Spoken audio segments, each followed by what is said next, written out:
Hey everyone, you're now tuned into Sliders Podcast. I'm your host, Hustaf, aka the champion, aka the African savant. And who else have I got with me in the studio today? You've got Toby the Guy Senpai. Bow! Fucking hell, man. There's a time and a place for Bow's back. Yeah, it was after you. I God. thought that's the new thing now, but no. Okay, you've got Mo. Bow! Done. Stop, please. Oh god. Oh, man. And you got your favourite host, Tom. Pew.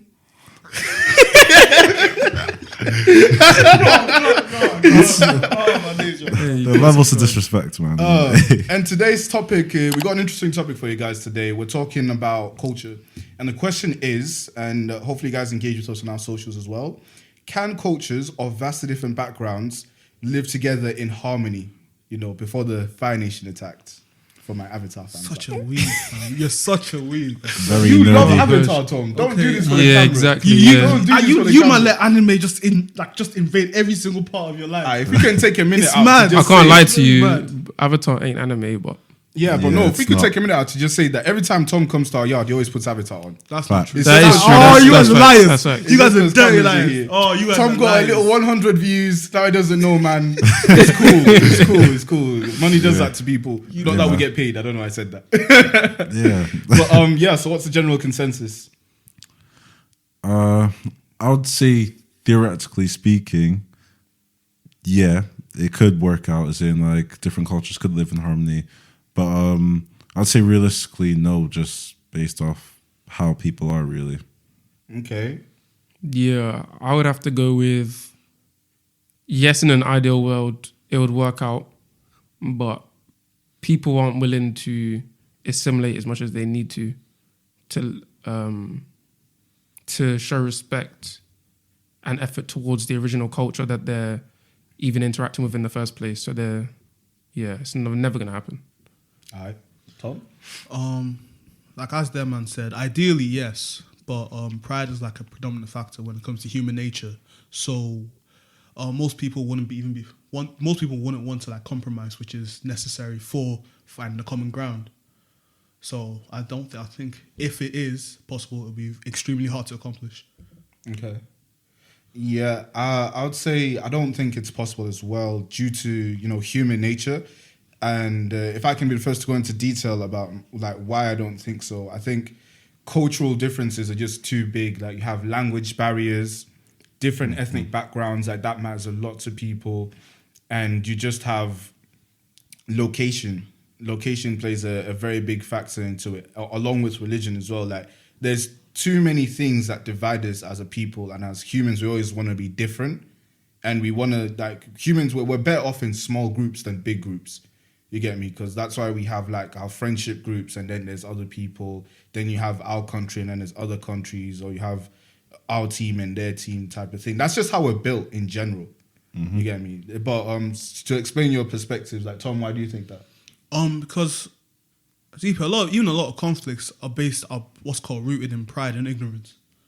Ignorance because they don't know enough about the other culture, and pride is because they're not willing to admit that they're wrong. Okay. Or they see a lot of people because they don't know enough about the other culture. They see that kind of as giving up part of their own culture, even though it's not.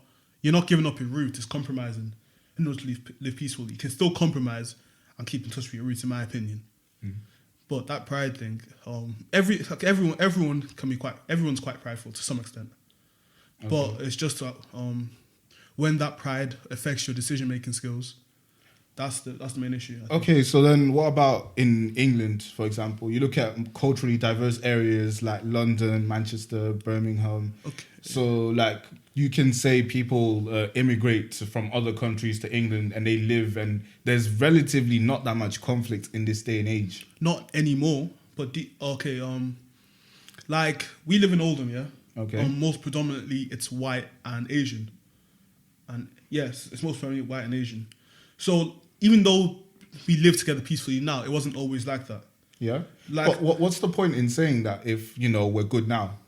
We're good now because with if the pride wasn't a major factor, pride and ignorance weren't major factors, then the conflict wouldn't happen. Because there wasn't like a minor conflict that happened in Oldham. There was full-on race riots in Oldham. Yeah, but what I'm saying is that's not happening now. Like, I've never seen any racial tensions in Oldham. Like, say we grew up there. I have. Like, what did you see? Like, I have. what type of conflicts would happen? Even like in this day and age. In this day and age, tough. Remember, fair, we were quite young at the time. What's it called? Even at the age when you were in primary school, the racial tensions were still not as high as they used to be, obviously, but they were still quite high. When we were like in year 8, fam, circles were drawn. Tough. Even though it's not as obvious, even though like it's not as obvious. When we even in year 11, like our community is at peace, but it's not together. If you get what I mean. Oh, everyone has, majority of people have drawn lines at this point. Right. So I guess you can say communities can be at peace, but it's unrealistic to say we'll ever actually be one community.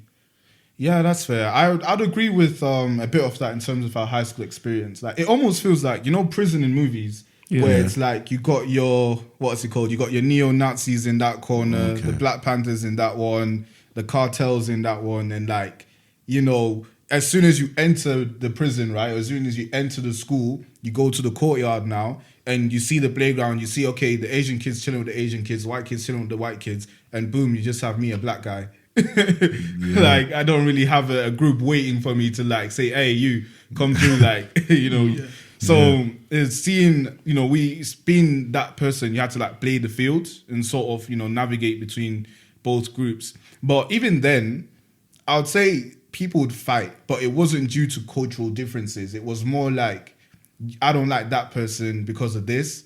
However, there was the fact that there were still two different ethnic or two different cultures clashing from the outside looking in, but you don't really know why they're clashing. But from the outside, you see that would happen frequently. But how about you guys in terms of your reasonings? I can go into mine. I think it's important to sort of like go into like what we mean by conflict. And I'm not sure if we're sticking to like strictly physical conflict or conflict in beliefs or sort of like verbal conflict as well. I just mean, for me personally, it's not always physical conflict. Okay. It could just be, ways in making sure people aren't comfortable. Okay. To make that, like, we want you out. We don't want to live with you. Okay. And it doesn't always have to express itself in violence, like little microaggressions. Yeah, because if we're talking like vastly different cultures here, all living in one community, then we've got to acknowledge the fact that there are a lot of different cultures who will all carry, as you said, like their own different beliefs. And I think people as a whole have a thing with like believing that their personal beliefs is correct. And they can sort of compromise and be like, okay, I can understand where your beliefs come from, but when your decision making and the actions that you take in life are sort of a reflection of them beliefs, and you don't agree with that action, then I think that's where like some form of conflict will arise, especially when now there's a community of people with vastly different sort of belief systems, and they're at home learning one thing about how to act, and then they meet people who have learned a complete other thing about how to act. And now they come to some sort of disagreement with, okay, how, like, if which one's truly right, really. Like, they can acknowledge, okay, you believe this because of this, because you're a different culture from me. But I still think there can be some sort of disagreement, and then that disagreement could lead to conflict. So that's like my physical or maybe physical, maybe verbal, but it could lead to whatever, which doesn't really necessarily mean that peace, that there's like it's a peaceful like community in that sense. But have you seen that as a kid? It's, I guess I probably haven't paid too much attention to it, but I think that you're definitely aware of like them disagreements. Like, I'm sort of focusing on like the whole like disagreement aspect of like what people sort of believe in. Like, for example, I know in like if someone of like, let's say, the Asian culture can't really get in a relationship with someone due to the fact that's just their culture, really, they can't get in a relationship with like a white person. Yeah, I hear that bit. Yeah, then I always see that as like, I do not like, I can understand that, like, that's part of your culture, but I don't agree with it.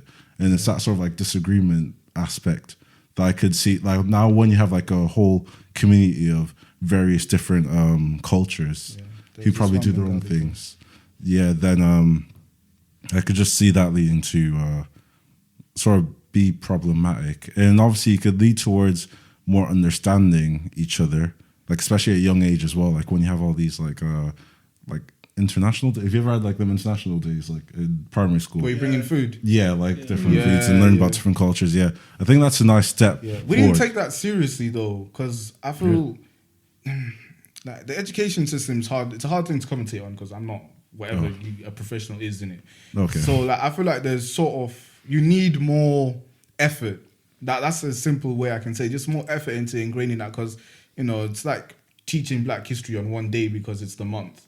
You get me? Whereas, you should just implement it and spread it out throughout the year, not make it a thing just like, oh, we're learning about this. So with cultures as well, I feel like you can do more than just say, hey, bring in some food for a day and then that's it. So it's like show and telling it. You show and telling it and that's that.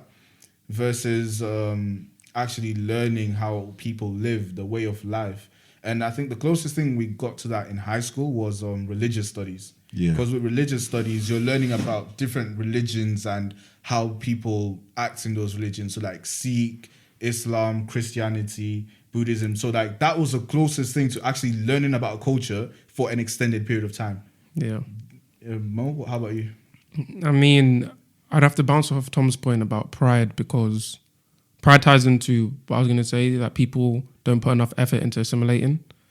And it's just a downfall of the integration of cultures, because along with Toby's as well, in terms of like, let's say an Asian girl not being able to date anyone that isn't part of that particular like race or from that country, like it is at its root, it's racist. Like that's just a racist culture. And then if you're bringing that racist culture into a country that on the face of it anyway, like hates racism or is against racism, then surely your culture within that country has to change. Like I'm not telling you that you should go back to your country that you originally came from and say, yo, all of this is wrong. This is racist. We can't hate on each other because the colour of our skin is different. Yeah, but if you come to the UK, for example, surely you have to update the understanding of your culture and the culture that you're trying to like assimilate with, or you should be trying to assimilate with, to fit. I don't agree with that, because You should stay racist. pardon? I'm asking you. You should stay racist. Should you? I think it's a while to say that. Okay, this is like blatantly racist. But I mean, part of it is like, okay, some people come from countries where it is fine to be racist. Okay. What does that mean? What culture says it's fine to be racist? Mo, Tough. There are bare. What do you mean? How many Asian countries? I'm talking some continent of India and China and all of them ones as well. Well, yeah. the culture's just calm to be racist. Well, guess what, Taff? They don't have black people or other people there. That doesn't or mean white they're people. racist. No, yes, Taff, it does. Taff, even in countries like Russia, it's long for black people. It is very Yeah, long. Taff, Okay, Taff, yeah. you're sounding hella uneducated, fam. I'm telling you. I'm not being silly. I'm not being silly. No, I'm not being silly. Yeah, But I there's get you, I literally, get you. Taff, there's literally within Asia. Or let me just talk about India, for example. Yeah, within India, there are different castes. Yeah. Yeah, you know that, yeah? There's a top caste, and these people have a certain skin color as well, and there's a bottom caste. These people are even called the Okay. untouchables. Yeah? Untouchables, exactly. Damn. Yeah, there's a word for it, but that's what it translates to roughly, I believe. Yeah? Jesus. And these Sounds people like- are black. They're dark black, so they're dark-skinned anyway, yeah? So that's what, and then there's other castes in between, but the people that are the worst are the untouchables in those countries. That is racism. That's classism as well. And when they come over, if they were to come over anyway, some of them do, they still have that belief because it only makes sense. That's what you were brought up on. Yeah. But then when you come to the UK, if you hold on to that belief and you propagate that belief within society, is that not negative? Is that not bad? No, it is. It is. It is, and that's my point. My point is that, yeah, it's okay. I'm not going to tell you that you should change what you have going on over there, because at the end of the day, that is your country and I can't tell you to change that. But if you come over to the UK, surely you'll see a different lifestyle, a different belief, and then you have to start weighing morals and ethics. Yeah. And if you don't change, in my opinion, you're wrong. It's that simple. And that's why I would say there's no I proof. understand that. I just also understand, of course, like if you grow up that way, you've been programmed that way. It's too late for you, man. If you're 50 and you're a racist, just hurry up and leave.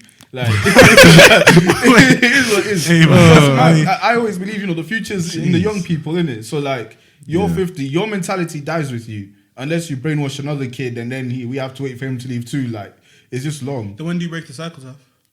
Kids break the cycle, I think. I think kids break the cycle. No, kids break the cycle, but it's hard for them to break the cycle if their information's being controlled. Like, if they're brought up a certain way, like in a close, tight-knit community of racists, it's hard for them to break that cycle because you're just breeding the mentality. The only way they can break that cycle is by going outside that mentality. Yeah, but they go to school, fam. Yeah, I think most kids of parents that may be racist, because they came from countries where it was fine, aren't racist.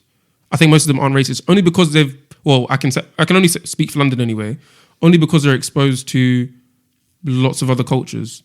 And obviously, like, England isn't, on the face, it's not racist. I mean, maybe in certain systems and governments it is, but we're not overtly racist. Yeah, it's not overtly racist. We have class. Like the Americans just shouting the N word. You want to just disagree with it. That's all it is. Essentially. Oh, Tom speaking from his Irish perspective.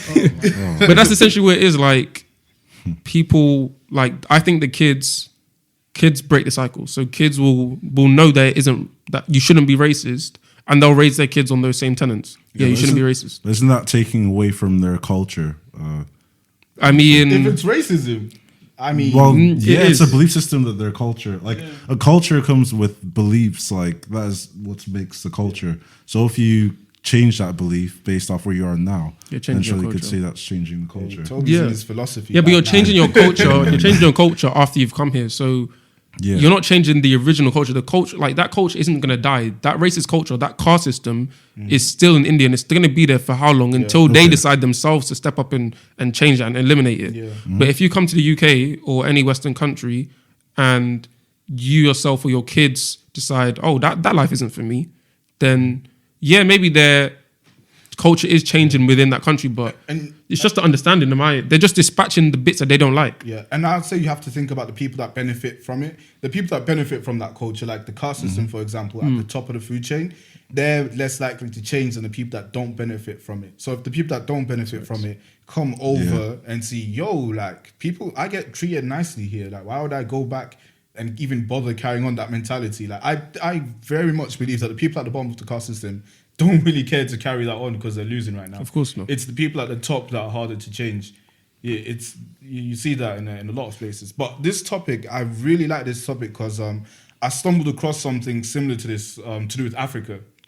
Okay. So I have like this little dream if I can get into my Black Panther, my Dr. Umar, my Martin Luther, and Malcolm X. Come on, man! If I can channel the black leaders into me now, bro. I always wonder, like, what happens if Africa unites? You get me? Like, if Africa united under one banner. And what I found was, it was disheartening to believe that. Well, it was a pipe dream anyway, to think that an entire continent could one day say, guys, let's pull it together and, become one. But it was more like the ignorance was cured with the knowledge of, okay, so what specifically is happening in Africa to prevent this from happening? And I came across this, right? So the three main things that a culture like identifies as, or what creates a cultural identity, is religion, ethnic background, and language, right? So, and geography also plays a main role in cultural development as well.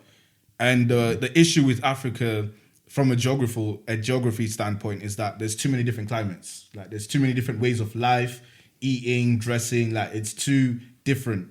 So for us to even circle that and say, cool, Africa unite, those cultures are way too different from where they live. Like, there's hills, there's forests, there's deserts. People aren't getting along because you don't understand me. It's all about understanding, right? You don't understand what a guy up in Egypt has to deal with when he's talking about the heat and having to wear turbans. You don't understand what someone in the foresty areas of Africa has to deal with when they're talking about rain all the time. Like, all that gets eliminated. Then you have to talk about religion, because religion is a very big thing historically where people just fight. Like, they just fight for their religion. And the issue with Africa is that it's damn near 50-50. 50% Muslim, 50% Christian. So it's just like 50-40, but like it's very half and half. 50-40? What's the 10? Oh, sorry, no, it's... Oh, no. Sorry, 60-40. What's the 10? That's what I want to know. 50-40, what's the 10? No, 12, but please. I would say the 10 is probably indigenous religions, or I saved myself there. Because the math wasn't mathing, man. But, so you have Islam in Northern Africa, and then you have Christianity in Southern Africa. And just off lower west, you have the indigenous tribes that are uncontacted, right? And so the issue is when you look at Nigeria, for example, how much conflict happens between Muslims and Christians? Like, Tom, I'm sure you know that. It's mad over there. Yeah, in my Nigeria. dad's told me it's long still. Yeah. Like the north, I know like the north are mostly Muslim. I think Is that Hausa, the north? Hausa, yes, Nigeria, yes, yeah. it It is. is, Yes, yeah, it it is, yeah. Yeah, Hausa mostly Muslim. Yoruba majority are Christian. Yeah. The rest, and those are the two biggest tribes in Nigeria, if I'm not mistaken. No, 3. Hey, man. Igbo. Igbo Yeah, as well, Igbo. but what's it called? I think they're mostly Christian as well. Yeah. But do you guys Don't fact check me. I can't fact check. I can't fact Yeah. check. 3 Nigerians on the fact checks. podcast and No they ain't fact doing checking. shit for your people. No fam. fact checking. you lot I'm just looked at taking him, I time. swear. No, wait. Because I said if I'm not mistaken, now look at these Yeah. Wait, he's trying to confirm a fact, and I'm shrugging, letting him know I cannot confirm it. I can either confirm or deny. But it sounds about right. He's to me. he's in the ballpark. He's in the Right, ballpark. right. He's in the Sounds ballpark. about right. Okay. But yeah, Tom. But yeah, it's kind of like, as I said before, lines were drawn in Nigeria. From what I've been told, The anyway. borders are terrible. I wouldn't call them borders, to be fair. But I think lines were drawn in terms of, they're kind of unspoken from what I've heard. Like, please do not take what I'm saying for a fact. This is just what I've been told by relatives that grew up there. But like lines were drawn like, it's the same way in Oldham, like back in like the early 2000s, Asian people we used to say, okay, we're not going into Fitting Hill. Okay. We're not, or even in the 90s, because one of my old employers, like when I worked at a garage, he was telling me, yeah, we didn't go certain places because, you know, we knew what would happen if we did. Mm-hmm. We walked certain ways home because we knew what would happen if we didn't. All right. So it's like, I think from what I've been told, it's kind of like that. Yeah. Like So, there are unspoken boundaries that you do adhere to. so what I would say about the borders now. So the videos I was watching were more talking about the problems with Africa's borders. And Nigeria is a good example of like the Hausa tribe is divided in half by another country that's on top of Nigeria.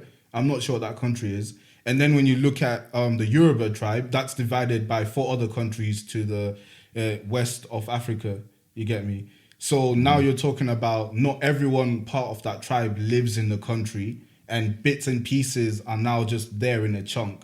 So a way for a European to understand it is if you took a bit of Italy, a bit of France, a bit of Spain, and a bit of England, and you made them one country. You get me? So you're talking about different regions. You're talking about the heat of Spain also being a part of the cold of England and the language barrier in between them. So that's the difficulty that countries would have in and are having in Africa. Because when you look at conflicts, especially to go back to our question now, a lot of conflict happens in the parts of Africa where it's easiest to live. So the deserty part of Africa, there isn't that much conflict because no one lives there. But when you get down to Central Africa now, everyone's fighting because you have people that don't understand each other, different religions, different languages, just going at it. And you also have to think about resources too. That's another thing. But if we're just talking about culturally, it's mad. Like, it's just hard. Yeah. I think it makes sense though. Like literally, I know I've said this before, but like most of the times, most disagreements do come from having different beliefs about certain things. And it can be fueled a lot by like religion or environment, as you said before. But yeah, and then once you have them different beliefs, I think it's important to teach people, and I think that's what people should aim for, to teach people like how to understand different cultures. And I think that's definitely a possibility. But at the same time, I don't think you can teach people to agree with all cultures. I think once you don't agree with certain things, and you agree with what you believe, but you don't agree with what someone else believes, then Like the age of consent in Nigeria is 11, fam. yeah. Who's trying I to thought it live? was 12. 12. Bro, 11, 12 is It doesn't- disgusting. It's fucked. It's 11, mad. 12 It's is fucked. It's mad. People Yeah. fought to have that in there. And when you're talking about people with relatively higher ages, talking about if they were in the same country, you're not getting along with people that are marrying 11-year-olds. You see me? So like, that's another thing. And to emphasize religion again, religion also influences laws. Yeah, Like, big, for example, heavy. in Dubai and stuff. So you're talking about different principles mixing as well. Like there's levels to it, fam. But I don't think it's just a shared belief. I think it's the pride within that belief. and the ignorance of other beliefs that is the main reason, in my opinion. Because, how do I explain? Like, I think you can have different beliefs and coexist, in my opinion. Yeah. But and of course, you should be proud of your religion, if that is the religion you follow. I think you have a reason to be proud. But I think there's a certain level of pridefulness where the moment where someone suggests something different, you take it as an insult and are not willing to actually have a conversation about it. Yeah. If you get what I mean. It's like, I've seen it happen within like Christian uncles and Muslim uncles still. Like, what's it called? Muslim uncle will say something about his religion, the Christian uncle goes off. It's mad. And same vice versa. Not willing to listen at all. Which I think roots back, and probably a lot of time they can't even communicate properly. They won't communicate properly. It kind of roots back to what Mo said earlier about the fact that if you don't assimilate or attempt to understand the culture you're going into, you will not survive or you will not be successful. No, but that's why I look at Africa though, because America's big. And people don't necessarily get along in America, but when you look at how America was founded, that was immigrants. That's an immigrant country, so that no one really belongs in America. There's a mixture of cultures, it's a melting pot and all that stuff there. Africa was literally forced into, you have to live with someone else that has these different principles and a different language to you. So to me, realistically, if you were to divide up Africa, because I can't focus on every area of the world, so I'm just talking about Africa here.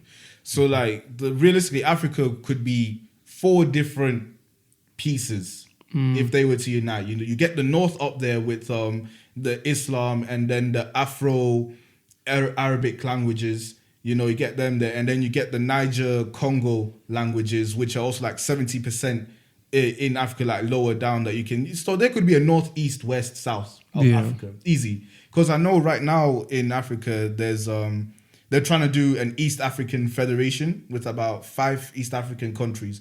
And I think that's a very good start. Like if that becomes its own thing, that's in a good way, because when you look at it, the climate's right, the language is right, the religion's good. Like those people can get along with each other, and that's the thing. I don't think we should force peace. You can't force people to live with people they don't like and don't agree with. But you also need change. To me, the answer will always come back to balance, because we've highlighted, if you have people that live in a certain way that's toxic, they'll continue living that way. So you need to allow change to happen naturally, and to weed out certain mentalities. Yeah. Just to bounce off what you said, sorry. Oh, nice. It essentially comes down to the fact that Africa didn't get to draw its borders through history naturally. Yeah. Mm-hmm. Like as soon as it was colonized, it got to the point where the people didn't decide the country or village that they were under. It was down to the white man that said, okay, cool, so I'll draw a straight line there, straight line there, straight line there. Cool, we got Nigeria. And it wasn't that. It was colonization was just, they weren't even thinking about the people that were there. It was more like, this is my territory, and Hausa, Yoruba, and Igbo happen to be in this territory, but anyway, fuck it. France owns this area, or England owns this area. Exactly. And these lot just happen to be here. Exactly. In the end, they especially in areas where you'll get lots of different countries colonizing. So especially like Western Central Africa, where you had Germany even had a little bit, the Dutch had a bit, Belgians had a bit. Spanish. I don't think Spain had any. I'm pretty sure they in Central West Africa they didn't. Then you got France and Britain as well. That's 5 different places, 5 different colonizers anyway, and they're all in a similar area.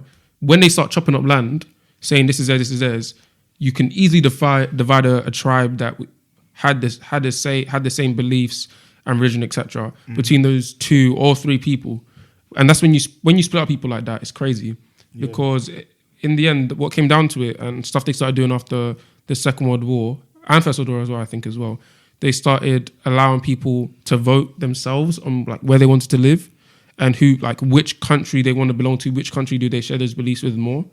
An example of this was Danzig in Poland. They were split between that area of Poland was in between 2 areas of Germany, and those people decided that they wanted to stay with Poland because they didn't assimilate with the beliefs of the Germans, who were quite militaristic, etc. You had similar stuff going on between the Sudetenland Germans that lived in Czechoslovakia, and they eventually voted to be voted into Germany. Same with Austria as well. And because those people decided what they want, they ended up living with people that they agreed with and had similar beliefs. In Africa, everything's been forced on us, and it's got to the point where now we have those borders. I mean, we can't really take that back right now. No one's gonna rewrite legislation, draw new borders now. It's too tough. You either give power to the people, or you just learn to live with it and learn to love and understand each other. Or you can do what, like, the East African Federation isn't official yet. Yeah. They're still in talks about it. There's good reason they planned out a capital city.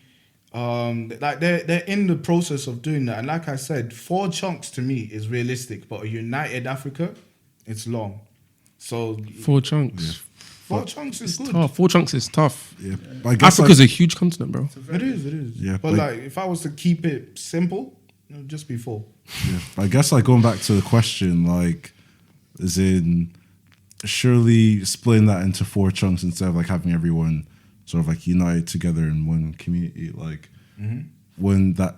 Well, sure, that's you implying that, like, yeah, this wouldn't be possible. Yeah, it would. That's Okay. why, because I started Okay. off saying that it would not be possible for everyone to get along in harmony because, different beliefs. And to wrap it up, for me, I just think it's acceptance. That's the simple answer. Like, no one's willing to accept, which is what you were also hinting towards that. Like, people will be like, oh, Christianity, oh, Islam, argue. Like, all you have to do is accept that this is your religion, this is how you want to live, and that's all. And I can accept you for you, and we can all get along, and you do your thing, I do my thing. There's acceptance and respect. And that's all you need, in essence, really. And then you need that little balance of, weeding out the racists and all that stuff there. I don't know how you find that, but that's my take. Well, I guess to respond to that, I cannot really conclude, but to respond to that, if like as Mo said before, if like what we classify as racism is actually in your culture, and you're hoping for them to somewhat adapt to your culture of like not having racism, then that's you hoping for their culture to change, which isn't really like, well, I would say like isn't truly their culture being integrated into your community, if you get me. Yeah. That's the tough part, fam. That's where that balance comes in, because then what you're talking about there is, using a forceful hand, like, stop this. Yeah. And then, like, in the world, with politics and governments and all that stuff, there is like, you can't do that because these people, So it's very long to interfere and be like, stop it. Even if it is for the good of the people, for you to use force to stop them from doing something bad would be bad in itself. Yeah. Even though you're doing it for a good reason. So, like, it's very hard to do that. Yeah, facts. I think like when parts of your culture like conflicts with like with the law of the majority, then you could say, okay, like there's some form of conforming, but then I guess you could argue, is that them really sticking true with their culture, or is it not? I guess that's like sort of a question as well. But yeah, I guess like my closing point on it is, realistically, I don't think it's possible. It's a nice idea, but if we're talking about a vast majority of cultures, without, I don't think it's possible for them to live peacefully without conflict, without certain cultures having to conform with another, which will most likely be the majority. So yeah. Yeah, and I think I'd just wrap up by saying, if you're not willing to bend, you're going to break. If you don't want to see conflict, you have to understand that, especially if you're the one that's, entering into a new culture or a place with new culture, you're just going to have to be able to adapt your own beliefs to fit the place that you're in. Not to say they should fully abandon, you should never fully abandon, hold on to your roots, but you're definitely going to have to assimilate and adapt to the place you're living, just so that you can peacefully coexist. But yeah, that'd be my only recommendation to people. I think, in my opinion, pride is something that will always be there. Ignorance can be stamped out. Pride, I don't think it can. Shout out to Ulake. Did you say that? If you're a day one listener, you know that there's niggas out there that want to stamp out the ignorance. Stamp out ignorance, yeah, that was. Also, if you're a YouTube viewer and you don't know the little reference that was made there, tune into Spotify.